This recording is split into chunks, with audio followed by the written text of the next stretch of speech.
The Battle of Siping, also called the Battle to Liberate Siping by the Communists, was a battle fought between the Communist forces and the Nationalist forces in Jilin, China for the control of Siping during the Chinese Civil War. It took place immediately after the Red Army withdrew from Siping in March 1946, and resulted in a Communist victory. Prelude. On January 8, 1946, Liu Handong, the commander of the Nationalist 107th Division, arrived at Siping with over 100 associates to discuss the city's transfer from the Red Army to the Chinese administration. The Red Army still occupied the city at the time. Subsequently, on January 10, the Nationalists created the Liaobei province, with Liu Handong named the chairman of the province, and Nationalist provincial governmental member Li Chongguo named the mayor of Siping. The Nationalists had neither sufficient troops nor enough transportation assets to deploy its troops into the previously Japanese-occupied region of China, and they could not spare enough forces to hold the city long enough for reinforcements to arrive.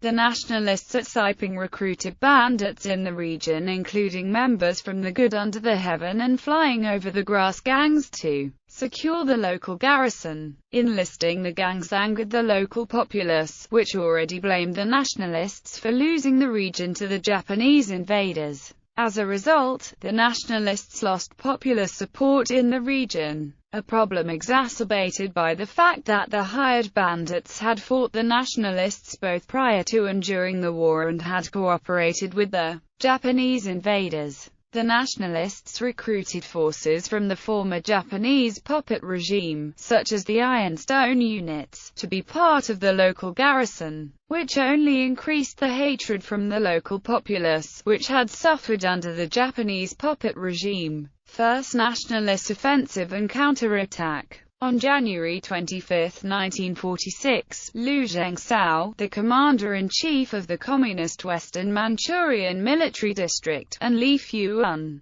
the political commissar of the Communist Western Manchurian Military District, redeployed the Communist 10th Brigade and the 24th Brigade to the Petree, Changchu, and Gong's-Healing regions surrounding Siping. In an attempt to eradicate the enemy and secure the city, the Nationalists launched an offensive against the Communists in late February. However, the former bandits proved no match for combat-hardened Communists who were veterans of the Second Sino-Japanese War. The Nationalist force, consisting of former bandits from the Pressuring Nine Dragons gang, attacked the Communist Siping group and inflicted more than a dozen fatalities and injured a Communist squadron commander, Cheng Bizhen. The Communists quickly counterattacked, completely annihilating the attacking Nationalists. The failed attempt by the Nationalists provided excellent excuse for the enemy to counterattack, and, in a short period of several days, the Nationalist strongholds at Crouching Tiger Village, Mailan, Baokang, and Twin Mountains fell into Communist hands. All the Nationalist garrisons guarding these strongholds were former bandits from various gangs, including the Old Second Brother, Seven Stars, Old Man Smile and Nine Provinces gangs. The Nationalists were forced back on the defensive after their failure in the rural regions, and the fighting temporarily stopped. Communist capture of Siping. The clash resumed after the Red Army withdrew from Siping on March 13, 1946. On March 15, the airport in the western suburb of the city had fallen into Communist hands, and by the next day, the 6,000-strong enemy force had completed their siege of the city. At 4 a.m. on March 17, the assault on the city began. After 10 hours of fierce battle, the city had fallen with its entire garrison defeated. The Nationalist commander Liu Handong and his deputies, the former bandit chieftains Wang Dahua and Wang Yedong, were captured alive, but a few of the defenders,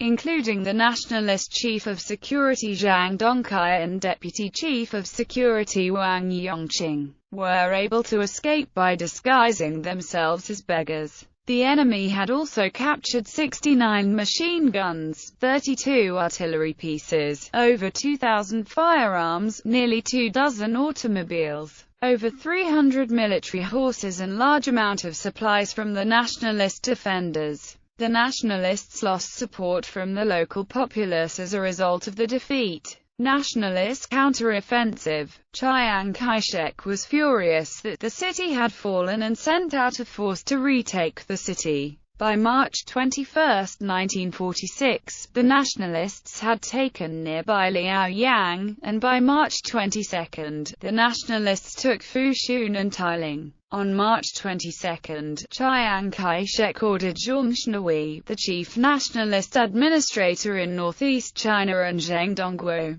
the commander-in-chief of the nationalist force in northeast China, to launch a counter-offensive targeting Siping from the provincial capital of Shenyang. The goal was to take Siping before April 2. The nationalist offensive was spearheaded by the new First Army and the 71st Army, and the nationalist deputy commander-in-chief Liang Huasheng was named as the frontline commander to set up headquarters at Tailing. Chiang's plan collapsed when melting snow turned the roads to mud, bogging down the highly mechanized nationalist force, making it unable to reach Siping. The nationalists would also suffer another defeat in the Jinjiatin campaign due to the harsh terrain which was hostile to the highly mechanized force.